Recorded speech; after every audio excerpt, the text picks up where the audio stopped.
Hello there. This is the video plan for Substitute Day Monday, the 25th.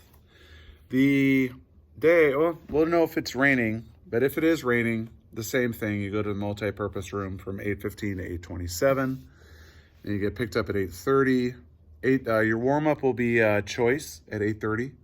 At 9 o'clock, you're going to do either math or writing. So Ayala was absent, so she'll open up her assessment folder, start on the writing. Once those of you who are done, put it in the all done section over here. And those of you who are done, you're welcome to do anything else in here you want. But since you're going to have 30 minutes from 9 to 9:30, I'd recommend going through our writing strategy, specifically this last one. I think we're ready to be like draft and be done. This one, write the story. The students that I was with yesterday, we talked about Gorky Rises, and then we just practiced saying first, next, after that, later, and finally. And even a story as seemingly simple as Gorky Rises, like when you start saying what happened first and then the things that happen after, like you really have to, as a writer, you really have to be careful about how much is happening in each part of your story. So do that for writing if you do finish your math, and that'll take you to 9:30, which is where our reading will start rather. So 9:30, same as Friday, read to self and log it. 10 o'clock, log it and then do amplify until recess. After recess, remember to bring your lunches because it goes from recess to science and then lunch. And then for California changes, notice this is from 12:20 to 1. That's the only Chromebook time you're going to have between lunch and recess. So for this time, I want you to work on your road trip, specifically the video. I left some videos about how to put maps on your slideshow. So, if you're not clear on that, make sure you ask someone who does understand the road trip activity. Please, pretty please, don't get too caught up in either Google Earth or the transitions of your slide. I notice a lot of you really like having fancy things happening in your presentation. While those of us who have seen presentations a lot, we notice that some people put a lot of flash, but there's not a lot of info. So make sure you're providing good info on your slides. Okay, done with that. And then once it's 1 o'clock, then you have your choice of any of these projects we've been working on. You can do the name art. Some of you might still need to do, you might still need to paint your backgrounds or Mod Podge your photo. Others, maybe you want to do one of these or your name art.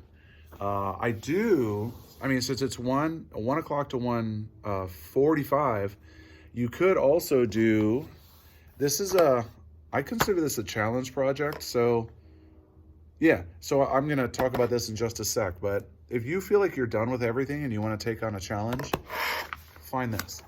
All right, but before I go to that, I wanted to show you what else is going on. Snack is in the way. So for SEL, that you're going to have another, 30 minutes. So you will have the puzzling emotions. So SEL, or puzzling emotions project, this is for social emotional learning. So you can work on this during the 1:55 to 2:25 block. So I remember the back too. You have to work on the descriptions on the back. 3 to 6 sentences on the back of those cards. And then here for art, any project you want. So if you're up for a challenge, raise your hand. I can't see, but that's okay. This is my challenge activity to you.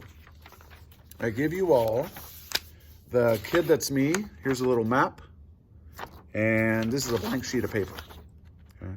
So what are you going to do with this? Well, first you have to decide: do you want to look at the kid that's me poster? Because I photocopied this kid that's me, kid like me, children like me. This is where the kids live. So it's a lot of kids, and they live in different countries around the world, different continents. Fascinating. I think the youngest one is 8 years old and the oldest one is 12. So they're all about your age. Now this is all about birthdays. So just notice these. I think I have one per table group. And just think about where they live. Well, this one's about where they live. And then what you'll do, if you choose the where they live, what I did was I wrote everybody's name down and I put boxes next to it. And I have to be honest, I could be way more geographically literate than I am. So some of these countries on this little map, it took me a while. So you can do your best. You know, I was able to identify some pretty obvious ones. Australia is easy for me. Brazil, you know, the Western Hemisphere, the North and South and Central Americas, I do okay. Africa's way more difficult for me. So that's my growth area here. So anyway, you look here, it tells you where the kid is from. And there's even some helper lists here. We do have, you can use a tablet. And if you want to know, for example, like Tanzania, for example, you could tell it's on the eastern coast of Africa, right? But it's hard to tell like which of these, and I think I got Tanzania correct, the purple country there. So anyway, I thought that'd be a fun thing to do. If nothing else, write the kids' names and put little boxes and, you know, that's it. So this is for the map side of the activity. The other side, this one was fun too, because like all of us, there's lots of birthdays. So I broke it up. I did January through, on this first column, January through April. And then I did May through August. And then the last months over here, right, 9, 10, 11, 12. And then I looked at all the kids here, and they, I think there's well, I don't know if there's the same amount of kids. This looks like there's more, but anyway, I wrote as many kids as had birthday information there. And I just, you know, I noticed, oh, these are twins, by the way. They had the same birthday. Yeah, so I thought it was a cool activity, something that I want us to think about as we're doing the Kid Like Me activity. So that's it. Monday's a little bit like Friday. Obviously there's more challenges for you, but yeah, there's lots of projects that we've been working on. So just do your best to support one another as you learn and review, practice, progress. All right, have a great couple days. See you Tuesday. Aloha. Au revoir.